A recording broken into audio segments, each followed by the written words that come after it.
What's going on, everybody? It's your boy, the man, the myth, the legend himself, RizGod, Riz God, baby, bringing you another episode of. Whoa, that was technical difficulties. It's been a month. I've been back. It's another episode of the RizPod. The podcast that everyone loves to listen to. I'm really excited to bring the 10th episode. We've got some familiar faces to the podcast, and I know it's been a little bit. Life's been busy. It just hasn't worked out. So I'm very, very sorry to all the loyal viewers.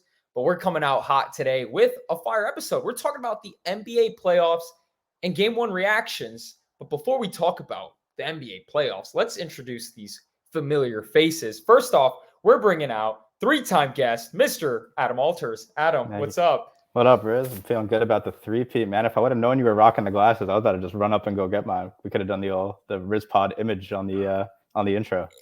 It's true. It is an iconic scene. We could save that for the next time. Who knows?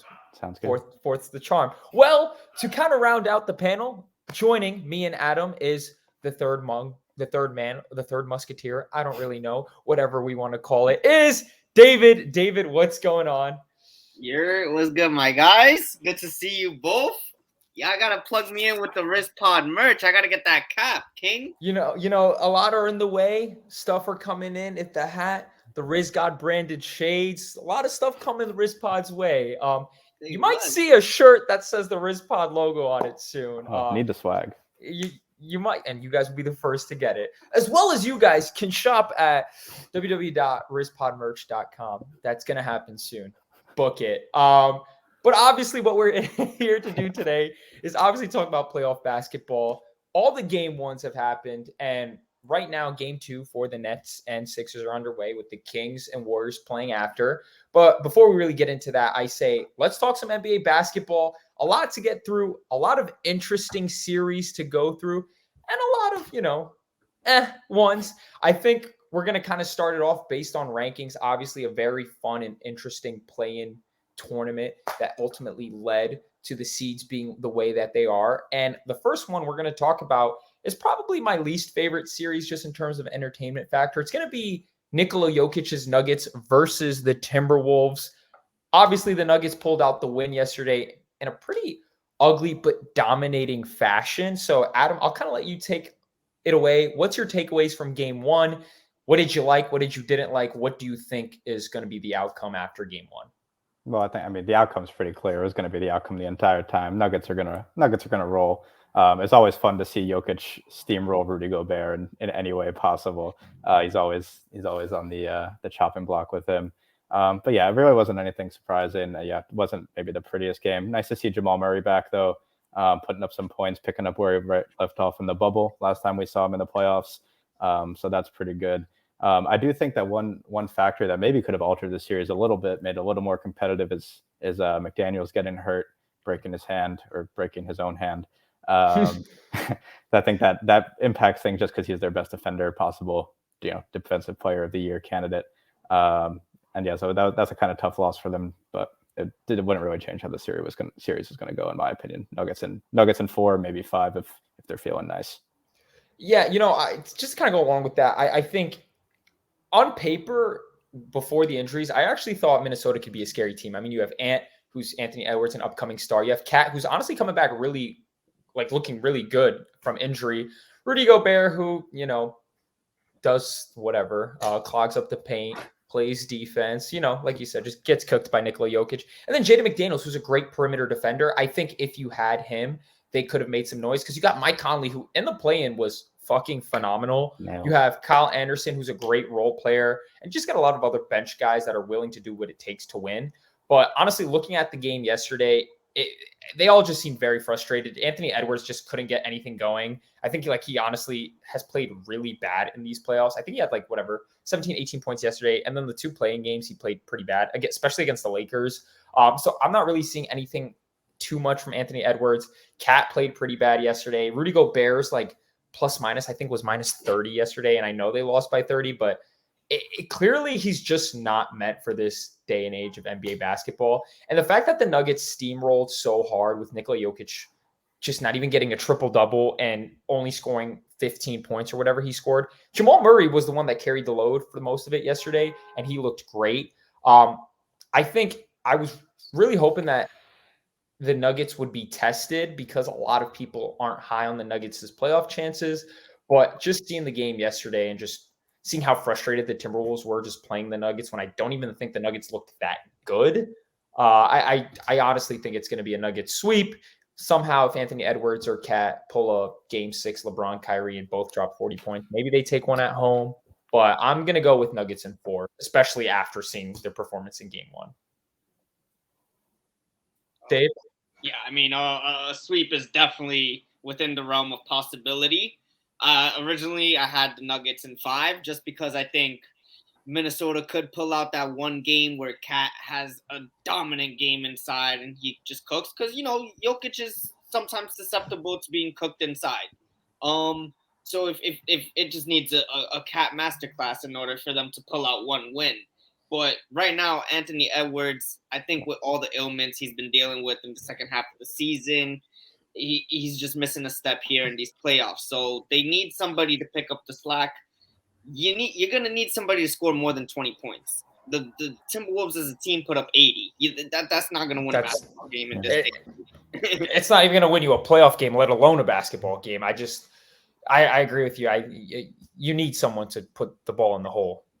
That's for sure. And you're paying these guys big money. Somebody's got to step up. But then again, the Nuggets were a powerhouse. A lot of teams were expecting them to steamroll. I still think Minnesota could pull out a game, but that's the max. Gobert is clearly a non-factor, especially when the game shrinks. And Jamal Murray, you mentioned it. He's showing that spark of what he could do in the playoffs. And they got good guys off the bench. Bruce Brown's a good do-it-all guy. They're gonna have a easy walk through to the second round. And what I'll say is kind of a hot take here, kind of going back to the point of me saying like I want them to face adversity because a lot of people aren't high on them. I think even though they won by 30, the Nuggets didn't look that good. Like they didn't look like, oh my God, this team is unbeatable, which I kind of worry for them if they just kind of sweep Minnesota here. Obviously, they're the first seed. They deserved it. They deserve an easy game or like an easy road to the second round. That's what the regular season kind of is for. But I think like Jokic didn't do much. Michael Porter Jr. didn't do much. Aaron Gordon didn't do much. Like, I just don't know because the Lakers are possibly going to be a matchup for them soon. Like the Warriors, the Kings, like, all these teams that have been in playoff mode for the whole entire time in the second half are coming. And if the Lakers, Grizzly, like, you know what I'm saying? Like all these other teams that have been in playoff mode compared to the Nuggets can take the Nuggets from surprise, the Nuggets could see themselves leaving in the second round. So I really want them to kind of come out in more dominating fashion, which is so funny because they won by 30. But I just think they kind of just half-assed it. And that's more of a testament of how bad Minnesota was than how good the Nuggets was, in my opinion. Yeah, they did. Yeah, I mean, and then they have either Phoenix or the Clippers waiting for them in the next round, and that's going to be a team that's in full swing. So, yeah, they do need to step up. I would have loved to have seen a Thunder Nuggets matchup. I think that would have at least been a little more entertaining than this was. The Thunder, high octane offense, probably same result, but maybe been a little more entertaining for the fans. But yeah, because they would have played with a chip on their shoulder. A lot of young talent too. I mean, Josh Giddey in that playing game played like an absolute baller. Yeah, him, SGA, J-Dub. Once Chet Holmgren comes back and once they get another pick, like the Thunder legitimately are going to be a super team in a couple of years. So I'm really excited to see what they have. So any final thoughts on Nugget Wolves? I'm going to go with Nuggets in 4 for this round. Add your predictions. Nuggets in 4. Dave? Sticking with my original prediction, Nuggets in 5. All right. Well, there you have it. Pretty simple run through that series. Heading over to the East for the 1 versus 8. I actually think this one's going to be very interesting, especially with the news that's come out from game 1. Obviously, the Heat stole a game in Milwaukee. Miami, as the 8th seed, did upset Milwaukee. But 2 big things happened in this game. A, Giannis didn't really play the entire game. Came out in the second quarter due to a tailbone injury or a lower back injury based on the charge, which I saw something on Twitter that I kind of am going to agree with. But we'll bring that point up later. And then Tyler Hero breaks his hand, so he's completely out of the playoffs. So Dave, I'll let you kind of take the reins on this as you kind of have some ties with Milwaukee. How do you feel about them losing this game? Is it a big deal? Is Giannis's injury going to play a big part in it? Or do you think that the Bucks are just going to turn it around and take care of business? Yeah, they definitely got punched in the mouth the game one, but I don't think it's gonna be of major concern. They do have some history in the last decade of playoff basketball, especially with like the Heat starting out when they got Jimmy Butler in their early days. They came out kind of strong and beat the Bucks a couple times in the playoffs. But then the Bucks sweep them, and you kind of don't hear about the Heat being in the same name as kind of these other teams in the East, like the upper echelon teams with the Celtics, the Sixers, the Bucks. So they kind of fell off, and a lot of teams don't really mention them anymore, but they still got some fight in them. Jimmy Butler is a dog, especially when it comes to the playoffs. That guy has the green light all day. He's going to shoot it. He's going to take it to the rack. He's going to attack. He's going to go for boards. He's going to dish it out. He's going to try to do anything he can to will his team to a win. But Tyler Hero going down is huge, especially with Kyle Lowry's production waning this year. I don't think that they have somebody who can step up against these Bucks at the point guard position unless you're asking Jimmy to do absolutely everything. Gabe Vincent is still a little unpolished. He stepped it up this regular season, but, they're going to need somebody at that point of attack, and it can't be Jimmy Butler every time. So Hero was a big part of that offense, 20-point scorer, and that's huge. He's going to be out for 4 to 6 weeks, definitely not coming back this series. So, that's a huge blow. The Bucks, on the other hand, Giannis, I don't think it's a major injury concern. This is, when he went down in the title run with that knee, that looked bad, but he dogged it out. He's got the body of a Greek god. He's gonna withstand whatever he can to take his team to the summit. But yesterday he tried to go back into the game after suffering what was like the back contusion. I think he's gonna be fine. He's gonna be cleared for game 2, and gentleman's sweep. Oh wow. Okay. Wow. Ad, I'll kind of let you take your thoughts and then I'll finish it up. Gentlemen's sleep is interesting. I definitely think Miami could win another game, especially since Jimmy Butler in the playoffs looks like the second coming of Michael Jordan. Like, that's just how he played the last several years. He carried them to a finals. I mean, eventually, he'll run out of gas. I do think that he can make this an interesting series, especially with, based on how the Giannis injury turns out. I guess we'll wait and see that. But if Giannis isn't 100%, I mean, Chris Middleton really hasn't been 100%. So dropped 33 last night though, or 32. He did. He had a great game, but I don't know if you can expect that every night at this point, right? From him. But I think the Bucks will probably end up winning the series. I'm more worried about how it'll impact them in future rounds, which I guess is a discussion for another pod. But if Giannis gets tired out, that's really as far as the team goes. It goes as far as Giannis goes. And I certainly wouldn't rule out Jimmy Butler. I certainly wouldn't rule out Eric Spoelstra. Coaching matters a lot in the playoffs. So that's a big one. But yeah, the Tyler Hero injury is huge. I mean, the Heat last season were the best shooting team in the NBA. This season they were god awful, like something like 27th, something like that in 3-point shooting. So if the Heat can knock down some shots, which I don't know if they can based on the season, especially without Tyler Hero, it's going to be pretty difficult to see them winning the series and then continuing on in the playoffs further than that. So yeah, I do like the Bucks to come back and win this series. I do think the Heat can win another one, especially at home. I'd say it's with a healthy Giannis, it's 4-2 Bucks in the series. If not, I think it could. If Giannis isn't 100% or fully healthy or misses another game, I think that he can make it interesting, make some noise for sure. But yeah, I still wouldn't bet against the Bucks. Yeah, honestly, I think this is interesting. I think the Tyler Hero injury obviously is a lot bigger of a detriment than Giannis to the Bucks, which is so crazy to think about.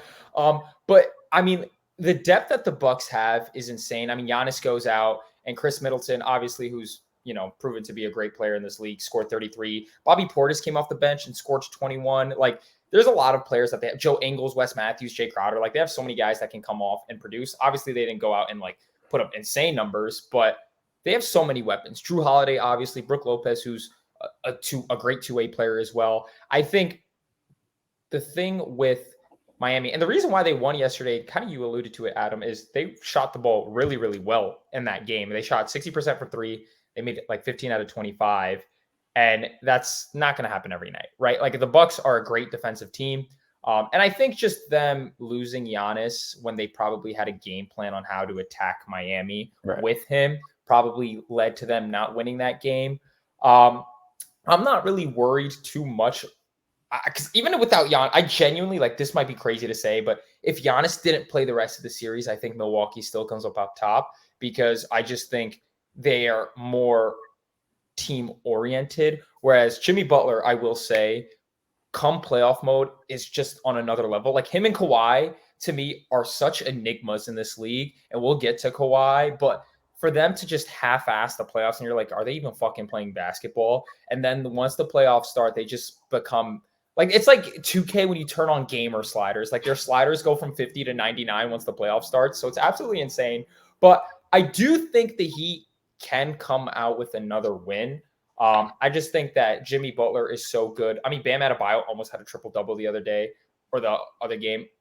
Obviously, with Tyler Hero leaving, that, or not leaving, but getting injured takes production from there. So you're going to expect Max Strus. You're going to expect more from Kevin Love, who had a great game one, but Kevin Love's not going to go out there and guard Giannis every time. And the point that I wanted to make that I saw somebody on Twitter bring up, and I think it's very, very valid. I think the charge foul might have to leave the game of basketball sooner than later because of just so many injuries. Obviously, we saw Ja. I don't know. He hasn't broken his wrist yet, but I don't know how the fuck he doesn't break his wrist. Giannis just, got a little boo-boo in his tailbone. I feel like a lot of the plays that are being made at, like, just the athletic talent that all these guys have, and just for some guy just to walk in, like, it's not really a defensive play in my opinion. I don't know. I kind of agreed with the guy's take on Twitter, just saying that it's almost a bailout for the defense to just come in last second and just risk your body. And I guess, I don't know, it just doesn't seem like a contact play to me anymore. Like, back in the day, like, when you, like, I don't know, it's hard because when you're playing physical and everything, I like the charge. But when you just come in last second when some guy's already in midair, you're just putting that player in risk. And we saw it happen twice in game one. So I don't know how I feel about it moving forward. But that's something to take notice. I'm going to say the Bucks are going to win in 6. I think the Bucks win games 2 and 3. I think they're going to adjust properly. And if Giannis is healthy, like we think he is going to be, I think he's going to come out firing. I say they'll probably win a game at home, and the Bucks will handle business in 6. Yeah, just to add on the charge point, because I think I disagree with the take that the charge should go away. I think the sliding in while the player's already in the air is already illegal in the game, but it's just maybe not enforced the best. Right. So maybe they can add a little more leeway in that, or less leeway in that, and get that out of the game more, because I think that's a really dangerous play to slide under a player, especially with the athletic ability that they have now to while they're in the air. But you can, I mean, the game is already pretty stacked against the defense. To take away the charge to get in front of someone, to basically say you have to get out of the way or it's a block. I don't know. Yeah, you can't. I don't think you can do that. I don't think it's realistic unless they come up with another bring back hand checking. There you go. Yeah, problem right. solved. Okay. If they did that, then we could talk. But I don't know. I don't think it's really feasible for the game. And it doesn't. I mean, yeah, it does happen. It's happened 3 times. Embiid also had a pretty hard fall that he ended up thankfully being okay from with something like that. But I think they really just have to crack down on the sliding in at the last second. Like, if you're set and whatever, and you can move with the defender, but you can't slide once they're already in the air. And I think that's the main problem with all these so far. Right. NBA made such a big point with like landing space and not taking it away from the shooter. So, it's along similar lines with the charge and sliding. Yeah, I could see something being done to amend it in the future. Yeah, and I'm just hoping, because obviously what kills the NBA today is injury and load management.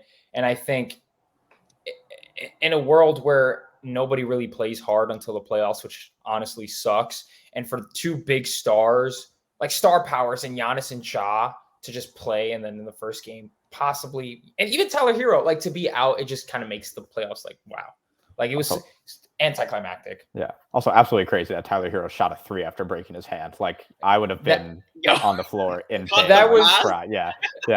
That was total nut behavior. Yeah. Like I don't know in what world he's like, I'm gonna shoot it. Did he make it? He didn't make it. No, right? yeah, an air ball, but it was like It that was looked pretty like close for a broken hand. Yeah. Yeah. I don't know why he didn't just pass it out or like call timeout or foul someone. It was nuts, but it was pretty gnarly. He ran to the locker room while the game was still going. They were like, "Yo, you got to go back on the court."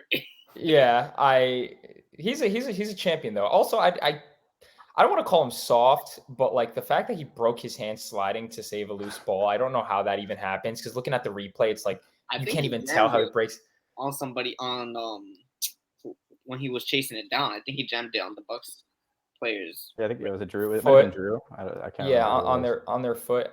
Yeah. I have no idea. But enough about Tyler Hero. He's no longer going to be the hero of this Heat franchise for this ongoing playoff run. It could be Jimmy Butler. But final predictions. I got Bucks in 6. Ad. Bucks in 6. Dave. Gentlemen sweep. Bucks in 5. Just like that. We're going to go on to our next playoff series. I think someone here is going to be excited to talk about that, which is the Lakers fan in the room and David. Obviously, the Lakers take game 1 of this series. I think a lot of people coming into it kind of already had the Lakers winning just based on playoff experience and really maybe a distaste for the Grizzlies, to be honest, because we're on the record on this pod, and I just know a lot of people in the media in general aren't really big fans of the Grizzlies play style. Jaren Jackson did just win Defensive Player of the Year an hour or two ago. I would have voted for Brook Lopez, but that's because it's fuck JJJ. But Jaren Jackson obviously is Mr. Fowler block shot. So I'll give it to him. No, I just sound like a hater. Congratulations to Jaren Jackson, obviously. But going into game 1, crazy to say, but the Lakers pull it out, and it was because of Rui Hachimura and Austin Reeves. Oh my God. And I don't want to forget about the Anthony Davis injury too. Anthony Davis goes out in the first quarter and everyone's like, oh my fucking God, trade this guy. This guy can't stay on the floor. But he ends up finishing the game. Rory has 29 points. Reeves has 22. And LeBron and AD both only have 21. And they honestly pretty handedly beat the Grizzlies. The Grizzlies put up a good fight. They put up a good fight till probably the last couple minutes of the game. But nobody really showed out. Jaren Jackson had a 30-point game. He played amazing. Obviously, we kind of just talked about it with Ja Morant.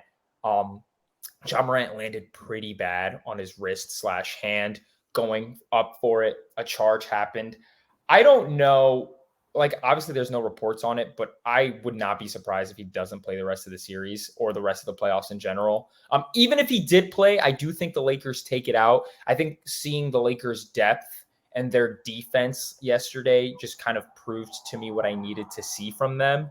That LeBron can't be the forefront. LeBron can't do everything himself. And if they get production from Reeves or from D'Lo had a great game too. Honestly, the entire Lakers team that were out on the floor played great. And if they keep up this production with that defense, AD had 7 blocks. I don't really see a way that the Lakers at least don't make the conference finals. But listen, the Grizzlies have proven to be really, really good without Ja Morant when Tyus Jones is at the point guard. So I don't think it's going to be a steamroll. I always kind of had the Lakers in 6, but with Ja out, I really don't think it changes much. I think if Ja is in the game or the series goes 7, but I'm going to stick with my prediction. I really do think that the Lakers with or without Ja will win this in 6. Yes, sir. Go ahead, Dave. Lakers fan, take it. Yeah. Yo, I don't think there's gonna be any parades in Memphis anytime soon. So, Ja, you keep that. There's a parade inside my city. Yeah. Nah. It's Lakers all day.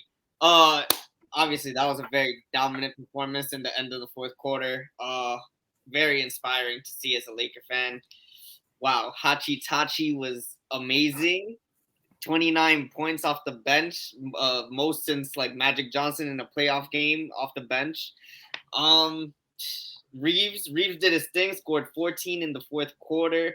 LeBron doing his thing. He didn't have to take a heavy load in terms of the offense. You know, he could have one of those games where he goes off for 30, but it doesn't look like they need him to in this series. He did a good job. He looked engaged defensively. He even had you talked about AD having 7 blocks. LeBron had 3 of his own, with a couple of them in that chase down fashion that we remember from his early days. Everybody looked locked in on the defensive end. Ham set good rotations, which he kind of had some questionable rotations during the regular season, and you know, a lot of fans were questioning his decision making, but he looked good out in his first playoff game, and you know, everybody stepped up on a road game, including for the Lakers role players. So that was really inspiring. I don't think they're gonna be too concerned. Tyus Jones is a very capable backup. He could be a starter on a lot of teams in this league, but he's not John Morant. John Morant is gonna take it to the rim. He's gonna penetrate. He's gonna do his things to frustrate the team, and he's the key for the Memphis Grizzlies offense, which when he was healthy and on the court, it was one of the worst half-court attacks of all the teams that are left in the playoffs. But they really thrived in transition. You take Ja out, and that explosion and that tenacity and that playmaking that he has, especially in the transition, and I think that offense is going to stagnate. So Memphis has a lot of concerns on that end. And being that they came into the series with no Steven Adams and no Brandon Clark, that interior defense was already, you know, on the suspect. Yeah. So JJJ is gonna have to do a lot on both ends of the floor, and I don't think he could do it for more than 5 games. So I had the Lakers in 6, but I think they could finish it off in 5. It could be a sweep even if Ja's not on the floor, because that's dangerous. And before you kind of take it away, I do agree. I think without Ja, this Grizzlies team doesn't have a lot of shot creators. Like Jaren Jackson, sure, he had 31, but his bag isn't like that. Like he's not going to take it in the elbow or take it on the wing and just really create his own shot. Like, can he get it occasionally? Sure. But if you're counting Jaren Jackson to be the go-to guy against Anthony Davis, against LeBron, against all these guys, it's just not going to happen. Tyus Jones is really going to have to carry the load here and really facilitate for these guys, because obviously I don't want to go on a tangent about Dylan Brooks, but the guy just fucking sucks. I know he had like 15 points or whatever, but a lot of it just came because a lot of people didn't respect his jump shot. Like he had a lot of opportunities to hit open shots because people just let it happen. Desmond Bane is a great player. However, he's just not someone with that deep of a bag either. And their bench is kind of lacking. Like Santi Aldama isn't that great. Luke Kennard's a great shooter, but you can't expect him to do everything. Like they are very much going to be lacking bench depth wise. And the Lakers, do I think Hachimura is going to do what he did? Obviously not. But if Malik Beasley has a good game, Hachimura has a good game. Like I definitely think, and it's crazy to me that they played so well because LeBron and AD didn't even have to go that crazy. And I think if LeBron channels that inner LeBron James, it might be a sweep. But I want to give the Grizzlies the benefit of the doubt and take it a 6. So Adam, take it away. Yeah, it's not going to be a sweep. We've seen Tyus Jones fill in for a job before, and the Grizzlies have performed pretty well, obviously, regular season. I think they'll be able to steal a game or take a game at least. But yeah, losing Ja, like we just talked about with Milwaukee. The Memphis is one of those teams that is pretty well built and can survive their star player going down. I will say compounding Ja with losing Steven Adams already and Brandon Clark already, that's tough. That's going to be really hard to come back from in this series. I mean, Ja said his pain level was at a 10, and I feel like for an NBA player to admit that, you have to know that they're going through, like, he's in a lot of pain. So I think it's going to be tough. I think he will come back this series as long as nothing's seriously wrong. Just because I think he's a fighter and will at least want the chance to play and win a game. But yeah, I originally picked Memphis to win the series. I think I'm changing that now, given the circumstances, especially since they already got the room on the bandwagon. Don't worry. They could get there. They're not going to win the West, but they'll win the series. But but yeah, I don't know. So David Dennis Jr. from ESPN has a nice theory that in a playoff series you need to win 4 games. So you need 2-2-1. You need 2-1-1. You need to have 2 games won by your your best player, 1 game won by your second best player, and 1 game won by a role player. And Rui and Austin Reeves combined for that 1 game. So now you just need, well, depending on who you think the best player in the Lakers is right now, LeBron or AD to go get 2 and the other one to go get 1. That's very reasonable, especially against this Memphis team. So I think that's going to happen. Again, unfortunate that we probably won't see a better series because of the injury. But yeah, I think Tyus Jones is perfectly capable of handling himself in that role. I think he's honestly the best backup point guard in the league, probably, and could start on a decent amount of teams. But yeah, I think it's probably curtains for the Grizzlies. And it just so happens that every time I've done this podcast, we have slandered Dylan Brooks, and I feel like that's going to continue. And that will never that will never change. It will never change. So yeah, I'm gonna go Lakers in 6. I think the Grizz can pull 2 out, but that's my prediction. Yeah, I agree. I think the Grizzlies are very much capable of winning 2 games. So Ad got Lakers in 6. I have Lakers in 6. Dave, who do you have? Oh, Lakers in 4. Yeah, and I think a great way to segue into something that I think we're not going to spend too much time on, unless I'm wrong. It's going to be the most boring series, I think, in this playoffs, and that's going to be the Celtics versus Hawks. I'll kind of take it away because as the Knicks fan of this podcast, well, I guess allegedly Knicks fan based on some people that we're friends with, but whatever, that's for another story. Trae Young obviously went out there, and I said this in our group chat, but genuinely, I truly now am convinced that he is a fraud. I don't know how he even made it to the Eastern Conference Finals that one series. I guess it was just based on the New York Knicks and experience that one time, and Julius Randle just not knowing what to do when he was being doubled and not realizing you can pass the basketball. But obviously, the Celtics are a mismatch for the Hawks. The Hawks don't have that much depth, whereas the Celtics are loaded 1 through 8, 1 through 9. And obviously, you have 2 honestly superstars. Like, I would give Jaylen Brown that superstar title at this point. Like, if Jaylen Brown was on another team, like, he would be averaging 30 points. And he's already averaging 27 as the second option. Like, when the Hawks aren't based off defense, like DeJounte Murray, great. I know, Spurs product. I don't want to say he had a great game, but he had the best game for the Hawks. John Collins obviously gets no love from Quinn Snyder. Clint Capella is just there to rebound and block shots.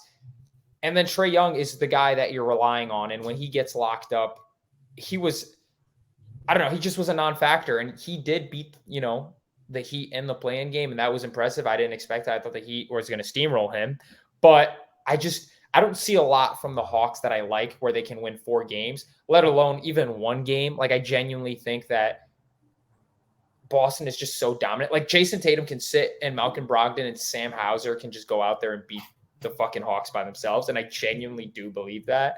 And that's crazy coming from a New Yorker, but I think Boston is so loaded defensively and offensively. I mean, I don't even know who's like the bums on the Celtics. Like, put Blake Griffin out there with just the Time Lord, and like, I genuinely still think they beat the Hawks. Peyton Pritchard, who could be a backup point guard for almost any team in the league, and he's 3rd string on the Celtics. He had a 30-point triple-double in the last game of the season, so like, he's definitely talented as well. Put him, like, rest Jason Tatum and Jaylen Brown for this whole series, and I still think the Hawks can probably only take 1 game. Is that me just being very ignorant in terms of Trae Young's prowess? Sure, but I've seen so much of Trae Young in the playoffs, and every time he always gets just locked down. Like, he's not Steph Curry in a sense where Steph Curry can genuinely create more offense without relying on the jumper, whereas I think Trae Young needs the jumper to get hot. And he's honestly shot the ball really bad this entire season, and it's not stopping here. So I just, who is guarding Jason Tatum on the Hawks? Like, DeJounte Murray? All right, who's guarding Jaylen Brown? Okay, who's guarding Malcolm Brogdon? Who's guarding Marcus Smart? Like, I don't know. I just think it's going to be a 4-0, a very clean sweep. And I honestly think there's no game that's going to be closer than a 10-point spread. Like, I think the Celtics win by 10 plus every single game. Yeah, I find it hard to disagree with any of that. I mean, the Celtics are still my pick to win the finals. They're the best team in the league from top to bottom in the entire league. And the Hawks are not. They're quite possibly the exact opposite. yeah, there really isn't much to say. I think Trey could go out there and get him a game if Boston has a poor shooting night and he catches fire. Everything would kind of have to line up there. We haven't. DeAndre Hunter's been pretty disappointing. I like him a lot. I think he hasn't really shown up yet, or in a while anyway.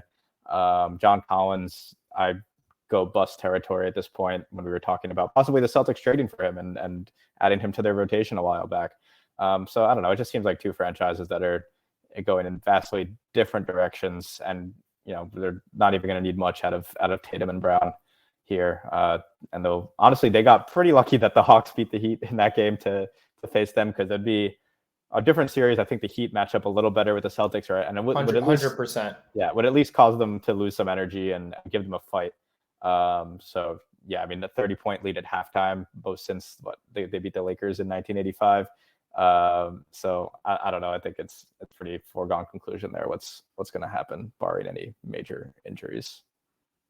I just want to say that Trae Young shot 5 for 18 in that game, and that's probably a good shooting night against the Celtics for Trae Young. So for them to actually win a game, Trae Young needs to go on Barry Bonds, Mark McGuire, Sammy Sosa PEDs and shoot like Steph Curry, Michael Jordan, and Kevin Durant just gave them all of his powers. And he's taking 40-foot threes. He should not be taking 40-foot threes. He doesn't. He it's not Steph or Dame or some, like, you need to be shooting the ball at an effective percentage, effective enough to warrant taking those shots from that deep. He can make them short sometimes, but I don't know. I saw him take them pretty early in the shot clock, and I don't think they were great shots. Yeah, he's just, in Austin Reeves' term, he is just not him. Anyways, David, take it away. Yeah, to me, I said whoever was going to face the Bucks and the Celtics in the first round, it was going to be easy for the Bucks and Celtics to advance. Like, max 5 games. It doesn't matter who they matched up with. They just are the 2 best teams in the entire league, in my opinion. But yeah, Atlanta is still a team that is learning to put it together on the fly still. And they had a whole season and they still look discombobulated. To me, they don't really know their identity. Like, they don't know how they should align DeJounte Murray and Trae Young in defensive placements. They don't know who should be the ball dominant guard at certain spurts of the game. They still look very uncomfortable on the floor together. And I feel like John Collins should be blossoming already into a third piece for that team, or if not him, then DeAndre Hunter. But to me, and Clint Capella is just going to be a rim runner. You're never going to expect him to be the third option on an offense. So to me, they still look like they don't have an identity. To me, the Lakers traded for half their team at the trade deadline, and they look like they have amazing team chemistry. But this Atlanta team has had DeJounte Murray the whole year, and a lot of these guys they brought over from the season before, and they just still look like a mess. I'm not convinced by them. I thought that maybe at the beginning of the series, maybe they could steal a game just because Trae and DeJounte both go off. But Jaylen Brown and Tatum make too many headaches on both ends of the floor for this team. I don't think that Atlanta is going to put up much of a fight. It's going to take Lord's miracles for them to pull off a win. I do want to ask, so do we think the DeJounte Murray and Trae Young experiment is a failure? Like, do we think that they're going to build around this core still, or do we think they're going to get rid of one of them soon? I hope not. I mean, I think all of us said that this was a bad trade from the jump. It didn't make any sense. DeJounte's a great player and Trae's a good player. Like, it's just they don't fit together, and it was apparent from the beginning.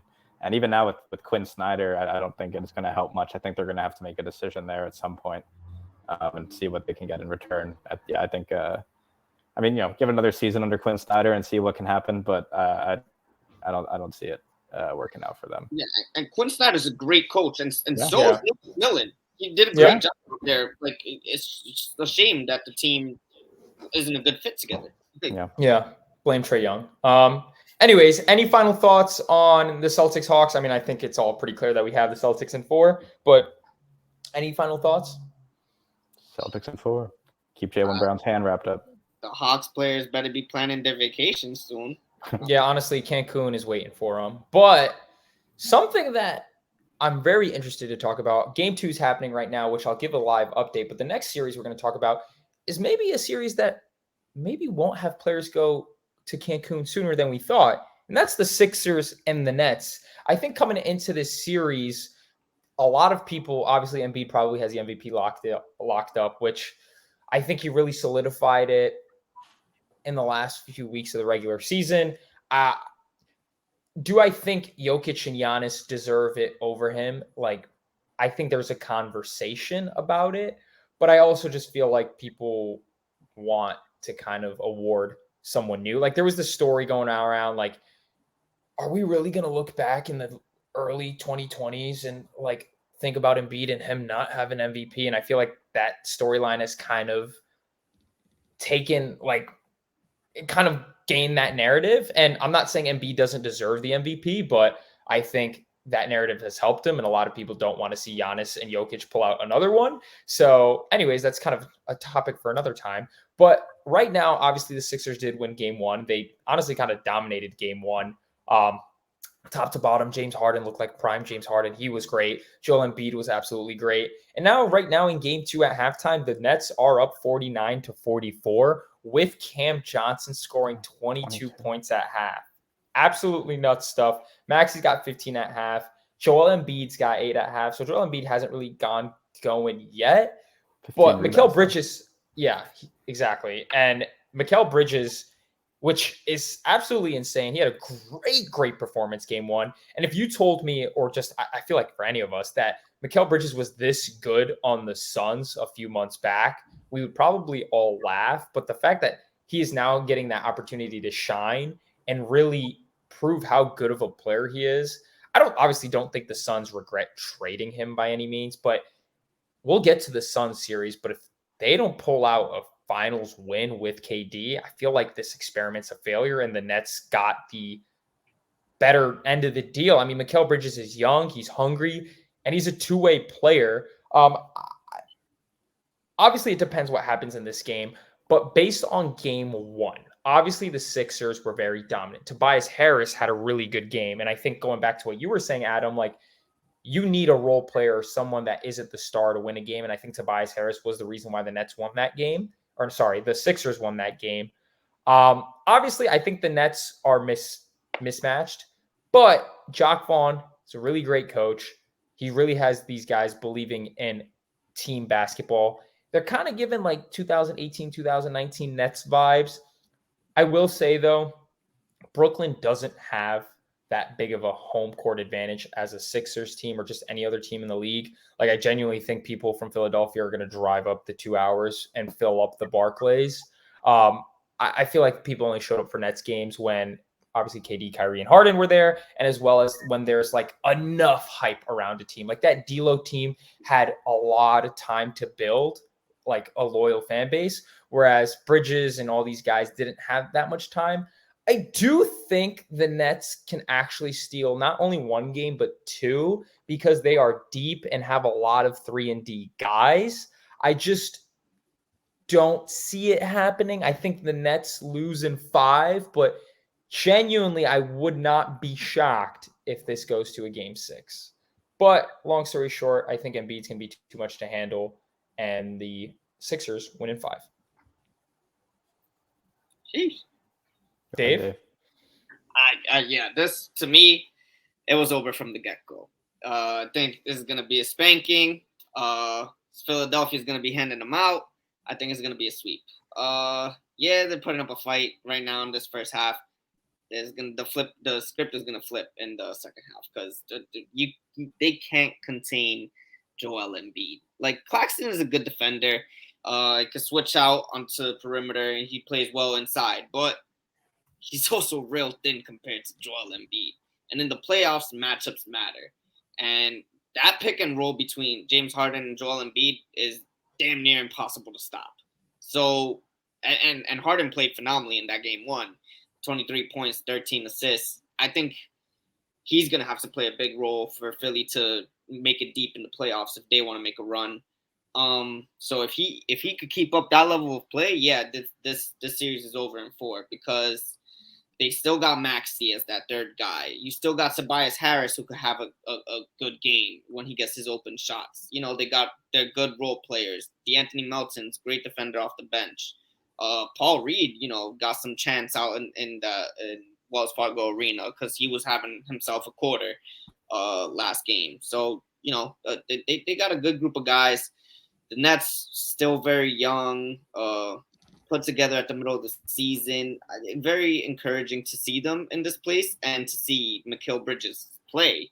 He's been an Iron Man for the last however long he's been in the league. He hasn't missed a game, and that goes back to his college days too. He's built to withstand the pressure of an 82-game season, and with the stats that he's putting up, he's a blossoming young star in this game. So I think the Nets have something to look forward to in the future. I just don't think they have much to look forward to in this series. I think it's going to be over pretty quick. Yeah. I mean, I mostly agree. I don't think it's going to be a sweep. Actually, I think the Nets. Look, the Nets were pretty close in that game. They were within 10 for a good chunk of the game, honestly, until like mid fourth quarter, maybe early fourth quarter. That was when the Sixers started to pull away. I mean, they have the talent. Like Riz said, I've been incredibly impressed with how Mikal Bridges has stepped up as the main scorer. Like he never needed to do that in Phoenix, so we didn't know he had it. But he has it, and he can do it, and he can play defense, and he can shoot threes, and he can, do all this stuff that you need to be a complete player in the NBA, which is exactly what you need. You have Cam Johnson, who's a nice knockdown shooter. Dinwiddie, who, in my opinion, needs to probably step up a little more than he has so far in the playoffs. Absolutely. I think he's been pretty bad. I didn't mean to cut you off, but for someone of his caliber, he's, I think, been very lackluster. And if the Nets want a chance, he needs to step up. Talking on that shit to Kyle Kuzma, too. Like, focus on the playoffs, my boy. Yeah. So the assist numbers will be there for him, but you need some points to be chipped in as well. And they have some good shooters, Joe Harris, Seth Curry, and Dorian Finney-Smith, who's also a good defender. So they maybe, and Claxton's a pretty solid center. He doesn't match up maybe physically with some of the other guys, but he can hold his own for sure. And I love the looks they were throwing. They were throwing a bunch of different looks at Embiid all throughout the game yesterday, trying to confuse him. I mean, it didn't necessarily work, but it seems like it's working so far. They're up 7 in this game. So I think they definitely have the capability to win a game. Honestly, maybe even 2. I like Chris said, I don't know if that will happen, but I definitely could see it. I think they can. I think they will for sure win a game in this series. I just think Philly is prone to sometimes just crap in the bed sometimes in a game, and they will do that. They'll have a bad game from the role players, and whenever Doc Rivers is your head coach, there will be a way that you fuck up something. So exactly, So that's I do think the Nets will win a game, and honestly could be set up nicely for the future as well. Throw in a Patty, maybe get them to throw a nice 70 points combined. You can win a game. Bring them off the bench, probably not, but that would be nice. That's I know. And on the Embiid MVP point, I wouldn't be mad at any of the 3 winning the award. I think they all are equally deserving in their own ways. I do think it's going to go to Embiid. Just the narrative certainly helps. Not that he hasn't deserved it and played like he's deserved it. But yeah, it's his to lose, I think, and again, well deserved. But I wouldn't mind any of the 3 of them taking it home. Yeah. So to kind of wrap up this, I'm going to go with Sixers in 5. Ad. I'm going to go Sixers in 5. And Dave. I thought it was going to be the only sweep when I first made my predictions, so I think it's still going to be a sweep. Sixers in 4. Wow, that much faith in the Hawks. Anyways, I'll stop slandering Trae Young. He might be on the list of most hated. Yeah, you guys. Let's not talk about some of them. Anyways, going over to the last 3 series that we have left. I think these are what we want to talk about because these are going to be the most interesting one. And I think the one that we'll talk about first is the Kings versus Warriors, where they're set up for game 2 tonight in just a couple of hours. Obviously, Sacramento winning a huge game 1 light the beam. Exactly. We were talking about in the group chat, the fan base showed out. Sacramento broke the longest drought in sports with having not make the playoffs in, I think, 17 years, 18 years, something along those lines. And they showed out. The atmosphere, the crowd was jumping. Everybody was rooting for them. And listen, Sacramento and San Francisco are pretty close. So the fact that that whole arena was rocking with the Kings when there's a lot of strength in numbers in the Warriors, I'm so happy for them. And listen, I will say this. I've always admired De'Aaron Fox's game, but when the lights shine most, De'Aaron Fox is him. Almost, I don't know if you guys saw this, but there was this clip going on Twitter at the end of the game. There's this like, I don't know, 16, 17-year-old white boy like talking to Steph Curry, and he was like this, 40 on your head. And he was like screaming that to Steph Curry. And that's literally what happened. I mean, Steph Curry didn't guard De'Aaron Fox the entire time, but obviously we knew De'Aaron Fox is one of the clutchest players, if not the clutchest player in the game in terms of fourth quarter scoring. Him and Malik Monk, them Kentucky boys, just absolutely dominated. Domantas Sabonis wasn't even a factor. Keegan Murray didn't do much. The bench wasn't even there besides Malik Monk, obviously. The Warriors are in trouble. And what I'll say is going into the series, I did have the Warriors winning in 6. I just think their playoff acumen and their playoff experience reigns more supreme than the Kings. But the thing that we've seen the Warriors struggle with all season is winning on the road. They're one of the worst teams in the league on the road. And with with Sacramento having this big of a home court advantage, I don't know if they win another game. The Warriors are favored again tonight, and I just don't see why. I get a lot of the critique or a lot of the things against the Kings is De'Aaron Fox played the best game of his life and they only won by 3, which is true. But at the end of the day, the Warriors have no defense. I mean, Jordan Poole didn't play in crunch time because he's a liability on defense. And when you're playing the best offensive team points-wise and efficiency-wise in basketball, you got to have defensive-minded people out there. And Wiggins played good. I know Wiggins missed that big shot at the end, but Wiggins, for his first game back in a while, played pretty good. I don't know. I really want to hear your guys' thoughts because I think tonight is going to really decide what happens in this series. I went into this with Warriors winning in 6, and I don't want to kind of flip-flop, but what I saw from the Kings in game 1 was very impressive. Malik Monk and De'Aaron Fox dominated. But I kind of going to let you guys take it away. I want to hear your thoughts because you actually were against the masses, and you had the Kings winning this series. So I really want to hear your take on why you thought that beforehand. I had the Kings winning in 7 before the series. It's honestly because the Warriors suck on the road. They won 9 games this season on the road. They played 41. That's really bad. Like that's not good, especially for a playoff team. Like the Spurs won 9 games on the road this season. That's who else won 9 games on the road this season. That's really bad. And they just haven't shown me that they can win games on the road. Obviously, the playoff experience, which is why I was flipping back and forth between who was going to win this series. The Warriors are a more experienced team, so the Kings, first playoff run. De'Aaron Fox is going to have to go off and also guard Steph for a while of the time. He guarded him for most of the first quarter, most of the fourth quarter. Did a pretty solid job while also scoring 38 points. So that's very impressive. Whether he can do that every night or not sure. And I do think Andrew Wiggins is probably going to be a really important part of this series. If he can get it going and at least just step up defensively, improve things there, the Warriors have a pretty decent shot. I think tonight is really important for them to win this game, even though technically the series doesn't start until until the road team takes a game. Well, that could start tonight. But I think it would put a lot of pressure on the Warriors to win both of their games at home. They're not getting any younger. And the Kings are out for blood, man. They have Mike Brown, who knows the Warriors as just about as well as anyone in the league.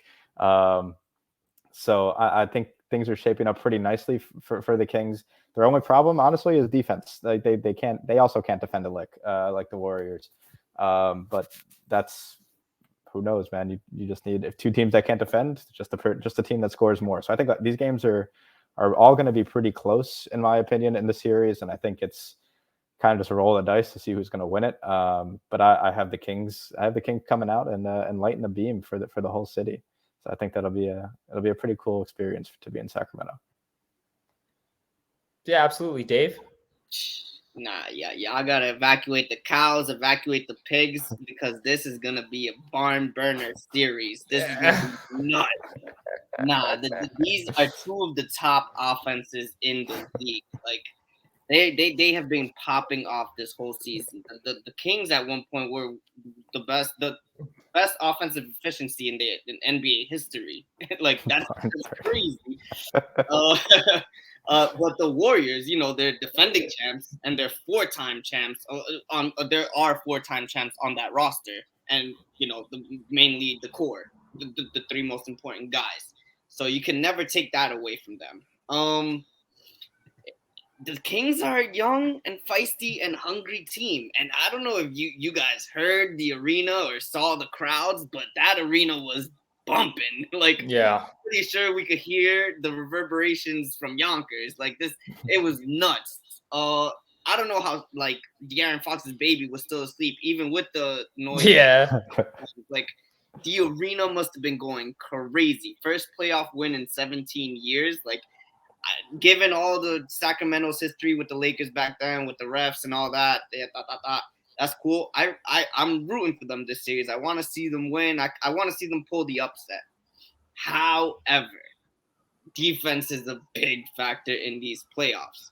Warriors are not an impressive defensive team, but the Kings are worse. They were 25th in defensive efficiency in the league, around the same names as teams like the Rockets, the developing Spurs, like they were a bottom 6 defense in the league. That's awful. So if you are telling me who's going to win a shootout between the Kings and the Warriors, that's super hard when going up against a guy named Steph Curry and another guy named Klay Thompson. And then they got a baby version of them in Jordan Poole, who somehow just hits stupid shots. Like last year's playoff run, he didn't take like smart, high IQ shots. He took like some 30-foot jumpers, but he still made them. Like it's nuts. So to outgun the Warriors is a very tall task. That first game, great for the Kings. I think they could pull off a couple more wins. As a matter of fact, they had the second best road record in the NBA this year at 25-16. So the Warriors, as terrible as they were on the road and as great as they were at home, they're gonna have their backs against the walls at home too, because the Sacramento Kings are no slouches on the road, and I'm sure their fans are gonna want to travel well, especially in the For series. sure. You just got to go a couple hours to the Bay, and you're there. So I think the fans are gonna travel well. I think the Kings are feisty. I could see the series going to 7 games easily. Experience does reign through, though. I think the Warriors will be able to pull it off. It's going to be a hard-fought series, and I do want to see the Kings advance, but these Warriors, man, you can't count them out. Yeah. I think for me, just kind of listening to you guys, give both counterpoints to each other, rather. I think tonight really makes the difference maker. I think if the Kings win tonight, I still think the Warriors win in 7. But the Warriors are my pick for this series. It just determines if they're winning in 7 or 6. If the Kings win tonight, the Warriors win in 7. If the Kings don't, I think the Kings lose in 6. And the reason why I say this is because the Warriors, for some weird reason, really just become superhuman in the Chase Center or the Chase Arena or whatever you want to call it. They really just play so much better there. Like, it's so crazy, the duality of their road success and their home success. Like, on the road, they're fucking dog shit. Like, they're just bad. Adam, you said it. They have the same record as the Spurs, essentially, on the road. That is terrible. When Jeremy Sochan has 9 wins and compared to Steph Curry. Hey, Sochan's amazing. Sorry, I didn't mean to. The future of the franchise. I didn't mean to put in some Spurs slander. Sorry. But yeah, it's so crazy to me. And obviously the Kings are a great road team. David, you said, and I agree. Kings fans are going to travel to San Francisco. They haven't experienced playoffs in 17 years. And both tickets for both like arenas are fucking off the roof anyway. So I don't think money is going to be a factor. I think everybody that wants to root for Sacramento is going to go to San Francisco.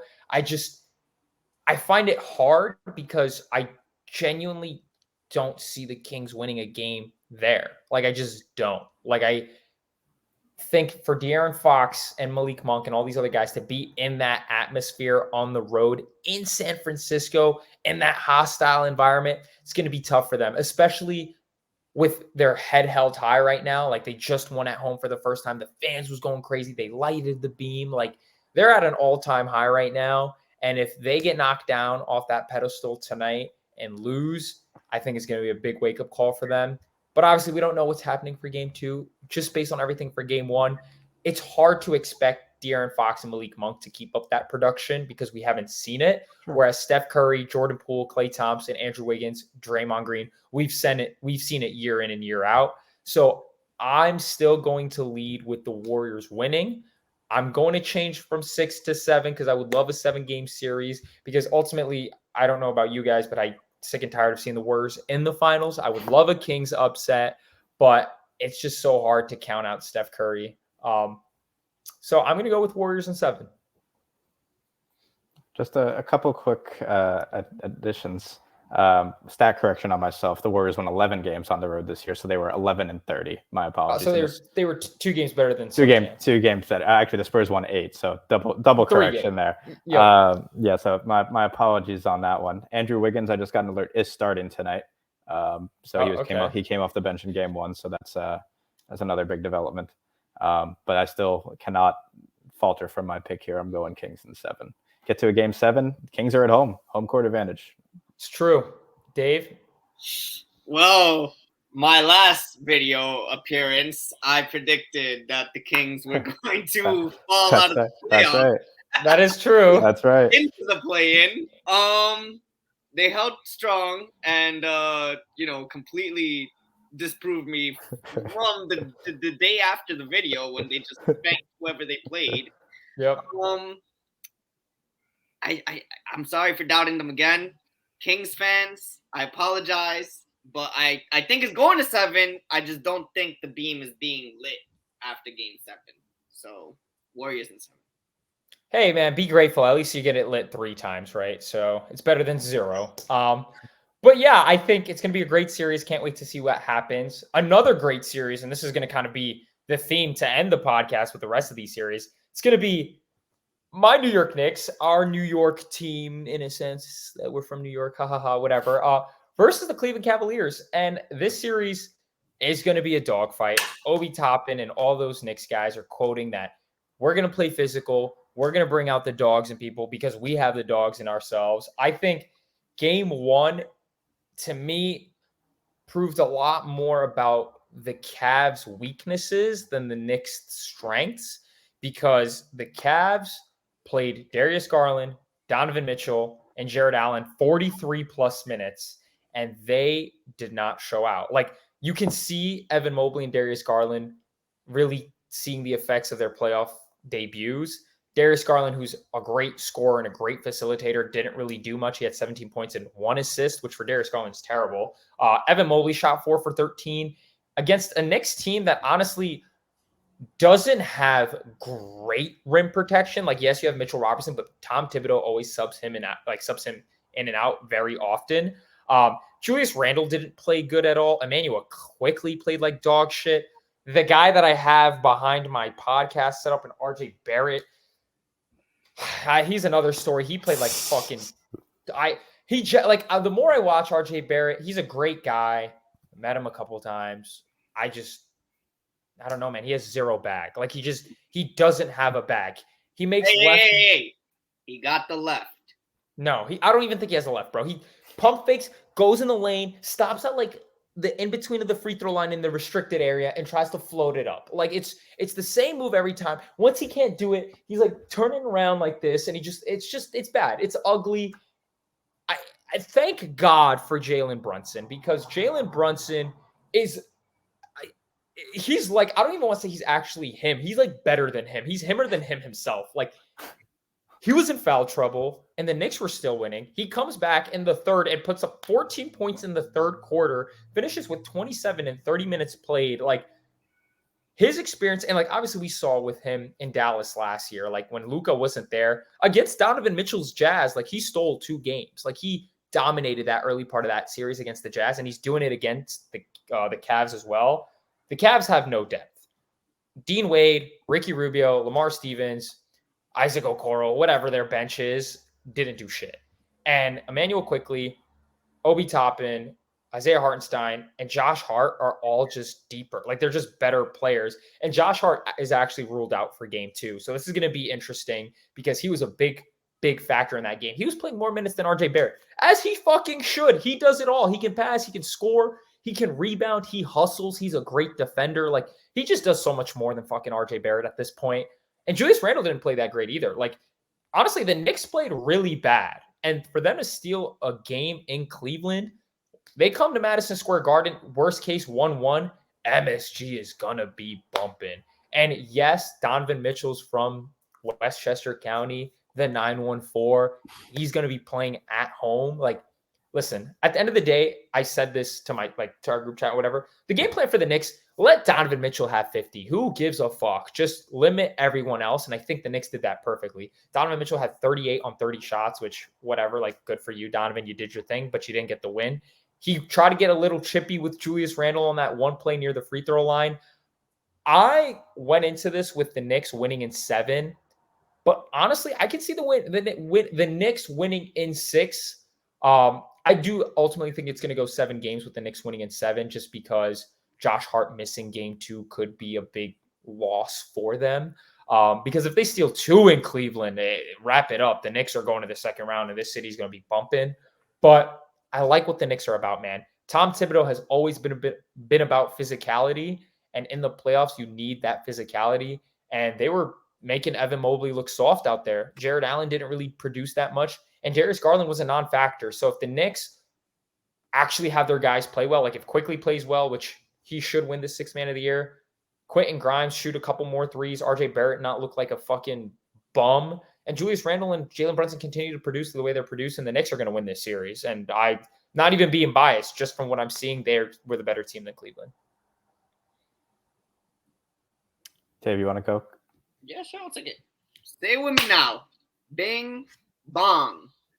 That's Bing bong. what we need. Yes, sir. Bing bong.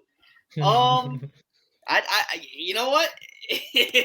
That game 1 was amazing. It was great to watch. I'm not even a Knicks fan, but you know, I'm a mercenary when my Lakers aren't playing. Anybody that my friends root for, I'm rooting for. So you know, it's Knicks tape out here. Hashtag Knicks tape. Yes, sir. It was a great game.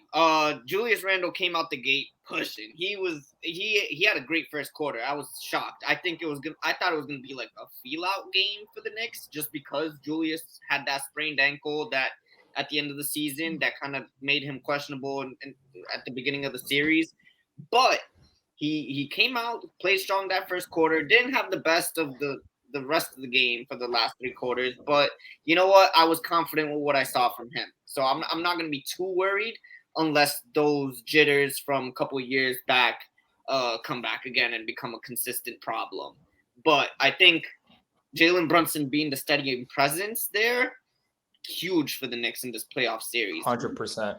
You saw last year his takeover effect in that Utah Jazz series. Now he's going to do it to Donovan again, but in a Cleveland uniform? That's crazy. Like, to me, Brunson is the guy over there. 100%. Like, he great pickup. Great pickup. And the Knicks role players didn't even, like, go crazy yesterday. Josh Hart, except for him, crazy. He went crazy. He went nuts. Yep. 3 to put them back ahead. 10 rebounds. Like, this guy is just giving it his all. Sucks that he's going to be out game 2, but Josh Hart is going to be praised. You guys better re-sign him in New York, because he needs to be a Knick for the next couple seasons with the way he's for been. Sure. But, you know, Quickly didn't have a great game, and he's been playing amazing to end the season. Yeah, you said Barrett before. That's disappointing, because I had high hopes for him this season, but they just It's run. so. I was gonna say, it's so funny, because I didn't mean to cut you off, but it's so funny. Like 50 years from now, when like our great grandkids or like our kids like look at the box score of this era of the Knicks, they're gonna be like, "Wow, RJ scored 20 points. Like he was pretty good." And like it's so crazy, because like I'm a big stats guy. Like I do think numbers do prove stuff, but legitimately RJ Barrett has the most empty stats of all time. He might be the worst 20-point per game scorer in NBA history. And I love RJ. Like, I hope he does well, but literally has the most meaningless fucking buckets. Like, the only time I can recall in his entire career that he ever made a great like go ahead three was that one time he had a three against Boston that hit off the backboard. And that one time we were all doing the 10 for 10K challenge. We needed fucking 15 points for RJ Barrett against the Celtics. And he hit that corner three to send it to overtime. Besides that, all his buckets mean nothing. So sorry, I just needed to go on that little tangent. RJ needs to wake up if the Knicks want to make a deep run. And I hope he can do it because we need him. Nah, you just spoke for all Knicks fans there, because I know for sure that's how they feel. Yeah, he needs to step it up. But the Knicks run a lot through Jalen Brunson and Julius Randle. So as long as those two guys are stepping up and performing, and you got your guys like quickly chipping in and doing his thing, if Hart is a big blow, but if he could come back for game 3, he's gonna do his thing. Hartenstein and Toppin, they didn't play like crazy minutes. I think they played like 15 or so minutes, but they stepped in and did their job during those minutes. So, if they could win the minutes where their guys are sitting on the bench, I think the series could go in a good direction for them because, yeah, you said it before, the Cleveland bench is not inspiring. They got Chetty Osman, who, aside from that run in 2018, when he was kind of a big part of that finals run with LeBron, he hasn't really done much in the NBA. So, yeah, their bench isn't gonna do much. Garland had 1 assist, and he's their primary playmaker. Like, I know the ball was in Donovan's hand basically the whole game, but like, you can't go out of your way of what was winning you games during the season. Like, you can't completely change it up because then you're relying on hero ball, and I don't think Donovan has what it takes to will them in a 7-game series against the Knicks if they're going to be completely dependent on him. They need to play their style of basketball if they want to have any chance. And I think this series is going to 7. With the win yesterday, I'm leaning towards the Knicks maybe stealing more games and maybe making it a 6-game series instead of 7. But that Josh Hart news is kind of a big blow. I think the Cavs can even it up at home. And the games in the Garden are going to be huge because the Knicks weren't the hottest team at home this season. A lot of their success came on the road. So, they're going to have to play well, and they're going to have to step up in Josh Hart's absence. But luckily, I think Quickly and Grimes can do that because they didn't have the best of games, so somebody's going to have to fill that void. And if not them, RJ. RJ is definitely not going to score 7 again, prayers. Pray to God now because we need it. I think the Knicks could pull it off. And I think it's going to be a tightly contested series. I think it goes 6-7. All right, finish it off. So this is easily the best series in the Eastern Conference in the first round, and it was going to be from the jump.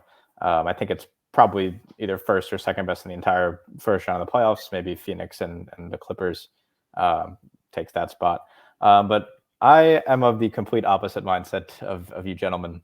I believe this is the Cavs series, even after losing game 1. I think game 1's going to serve as a wake up call to them. It's going to be a really physical series. They're going to really have to buckle down and show themselves something that they can go out and play with the Knicks, which they can. They're one of the best defensive teams in the league. Darius Garland was bad during that game. Went 7 for 13 shooting, not terrible. He was aggressive there. I think they need him to facilitate a lot more. I think the ball should probably be in his hands a little more than Donovan Mitchell. I mean, Donovan Mitchell had 8 assists to go with those 38 points, which is pretty good. Exactly what you're looking for out of your superstar. And no contributions from Mobley or Allen, like you guys said. I'm just of the belief that the Cavs are the better team. The Knicks aren't exactly a deep team either. Like the Cavs, Thibodeau really relies on his best 5 guys for a game. Not afraid to play them 40 minutes each, and you get some nice minutes with Hartenstein and Obi and Quickly. I do, and losing Josh Hart for this game, possibly more. I'm not sure past that. Is very important because he provides, scoring whatever. If he scores 17 points, someone else is going to score. But everything else he does to help the team win, it's like a Russell Westbrook kind of situation, just maybe a little smarter. But I don't think the Knicks can carry it through all the way. I don't. I just don't have faith in them after watching the Knicks my entire life. I don't have faith in the franchise. I do love Jalen Brunson. I think he's been phenomenal, well worth the contract, making it look like a steal now after everyone was was crapping on it when he got signed. So, I think he's definitely earned the love that he's going to get from New York. I don't think Julius Randle's 100% still, which is going to be big. He's still coming off that ankle injury. So who knows what his conditioning's like. He's going to take his 10 threes a game, but is he really going to, do well every game? Probably not. Mitchell Robinson is prone to foul trouble. Jared Allen is a way better player, can dominate the glass that way. I don't know. I just think that the Cavs they're the better team. I wouldn't be surprised if the Knicks won. Obviously, they already just took game one. I had the series going 7 anyway, so I thought it was going to be pretty close. But I still maintain that it's going 7. I just think, Donovan Mitchell is going to want to prove something for almost coming to the Knicks and, having it be a thing. I don't see the Cavs losing this series, to be really honest. But you never know. I still can't believe you're telling us that you would rather have Evan Mobley than RJ Barrett as your third best option. I think I would say that 8 days in a week. Yep. No, I don't blame you. But honestly, Stefulius Randle, Jalen Brunson, I think are more firepower than Donovan Mitchell alone, which is why I think they're going to win. I also think the bench is going to be a big factor. I genuinely don't see any production from Cleveland getting their bench, or like any production from their bench at all. Like if Turkish LeBron Cedi Osman really just comes about and it's like that one time I actually flew to Cleveland to see him drop fucking 30 points, then maybe. But I think the Knicks have it. You're forgetting about NBA legend Dean Wade. Yeah. I'm going to leave it at that. We'll call it whatever that, because Dean Wade is very forgettable, and he was in game 1. So final thoughts before we wrap up to the final series. I got Knicks in 7. Dave? I got Knicks in 7, but if the Cavs want to make it a series, Evan Mobley's going to have to step it up on the defensive end and kind of be a force on that end. I got Knicks in 7. An ad? Cavs in 7. All right. And to finish off the podcast with the last series, we're going to go with probably the most fun one. It's going to be the Suns versus Clippers, and I'll kind of take it away because I was very, very high on the Suns when they made the Kevin Durant trade going into the playoffs. I mean, Kevin Durant was 8-0. He has not lost with the Suns yet. So going into the series, my predictions was Suns in 5. Do I still feel this way? Probably not, because I saw Kawhi Leonard bitch 5 adult men live on TV yesterday. I think looking at that game, the one thing that it proved to me, I mentioned it earlier, but Kawhi Leonard is an enigma. I don't know, like he genuinely must be a robot, because not to say he does not play hard in the regular season, because like he would go out there, play 28 minutes and drop 25 points like it was nothing, but he's out there playing 43 minutes, 38 points. He genuinely, like, I know a lot of people like kind of make like Michael Jordan comparisons in a sense when he had that run in Toronto and those like good years in San Antonio. But obviously we've never seen Jordan live, but like I can see it. He just dominates both ends of the floor. He's efficient. He can score from outside, from the mid-range, driving, dunking on people, and he'll just kill you and then not have an expression on his face. The thing that I saw from the Clippers that I did not see from the Suns and Monty Williams, like, did not use their bench at all. Like it was a 6-man rotation, a 7-man rotation, if that, with Landry Shamet coming off the bench. Kevin Durant, Chris Paul, DeAndre, and Devin Booker all played like 38 plus minutes. And that's not feasible when the Clippers have that deep of a bench. You have Norman Powell producing, you had Terrence Mann producing, you had Westbrook getting a triple-double, and you're not asking, well, he didn't get a triple-double, but damn near, and you're not asking for him to produce. I feared that without Paul George, the Suns would steamroll them, because who's guarding Kevin Durant? Who's guarding Devin Booker? I will say, looking at the game, I feel like Devin Booker had a lot of meaningless points as well. Kevin Durant, as your leading, like, is the guy on that team. And for him to touch the ball a combined 3 times in the fourth quarter, especially in crunch time, is definitely bad coaching on Monty Williams' part, but just bad overall decision-making by Devin Booker, by Chris Paul. Devin Booker had 1 assist in that game. Why? You have Kevin Durant. You have all these other weapons. You have shooters off the bench and like Landry Shamet. You have DeAndre Ayton, who's a presence down low, and you're just not effectively using them. Kevin Durant obviously was the facilitator last night with 11 assists, but I think Kevin Durant needs to go more in a killer mentality like a Kawhi did last night, because the Suns are not going to win with a 6-man, 7-man rotation, like especially against this Clippers team who is very deep. I will say, we've seen Kawhi do this before, where he literally carries a team by himself and wins. So I'm not going to rule out that he can't do it again. But I just still think Devin Booker, Chris Paul, DeAndre, and Kevin Durant are just too much to handle. I do think the Suns still win in 6. I think Monty Williams is a good enough head coach to adjust and figure out the flaws that they had, because Kevin Durant touching the ball 3 times in the fourth quarter is abysmal. Like, I just don't know how that happens. Do better, Kevin Durant. Go out there and take over this series like I know that you can. I've honestly, the older I've gotten, I've appreciated Kevin Durant so much more, because that guy, and like seeing him live in Brooklyn so many times, like he is just super talented, and he just wasn't aggressive yesterday, and neither was Devin Booker. Like Kawhi was like, give me the ball, give me the ball, give me the ball. And then you got Eric Gordon coming out with 20 points himself. So if the Clippers keep up that production, can the Clippers win? Absolutely. But I think I'm betting on the star power of the Suns compared to me relying on multiple factors for the Clippers for it to go their way. I still have the Suns in 6 because I have trust in Kevin Durant. Do I have trust in Devin Booker? Obviously not, but that's why Kevin Durant's there to carry the load. So I just had to throw a little Devin Booker dig there. But yeah, I have Suns in 6. I feel confident in that. Even though I saw Kawhi Leonard really just become a fucking robot out there and fuck up the fucking Suns. But like I said, I got to stick with my gut. KD and the Suns in 6. Add? Yeah, perfect. Again, this is my Western Conference champion, the Los Angeles Clippers.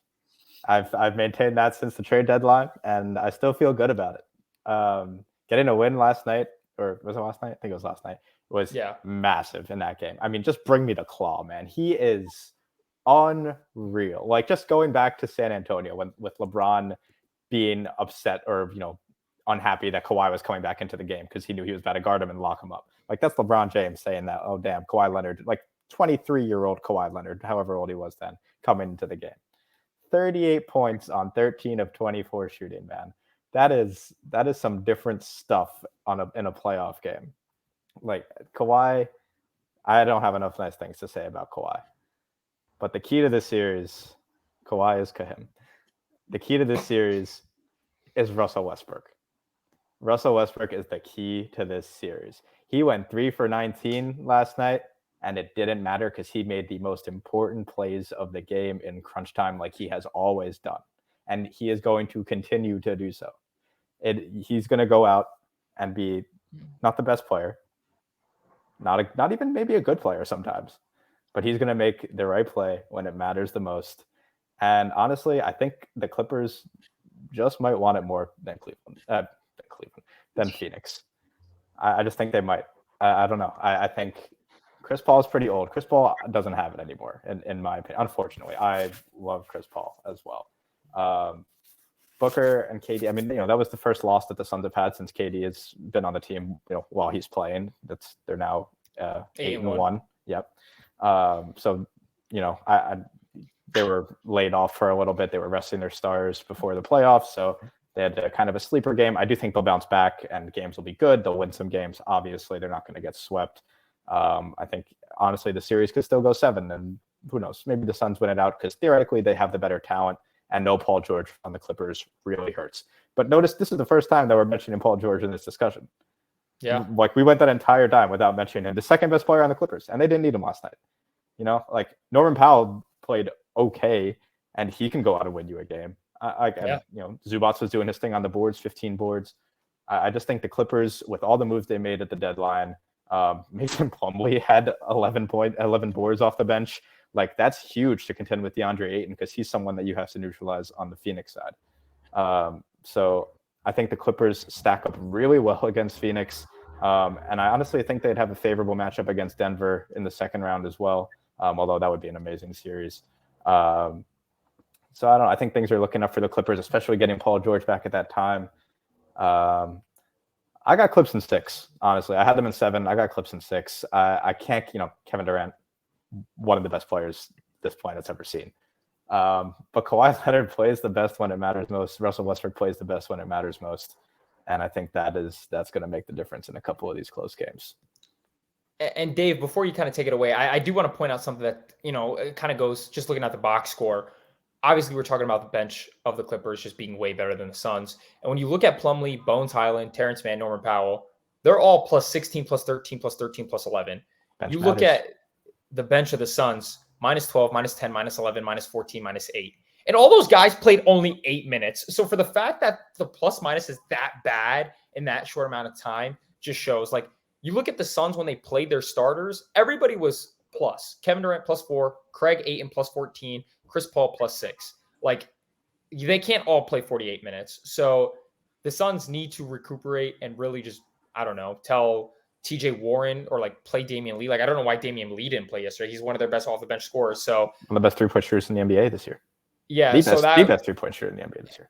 And Josh Okogie only played 7 minutes. Like, I don't know what Monty Williams is doing.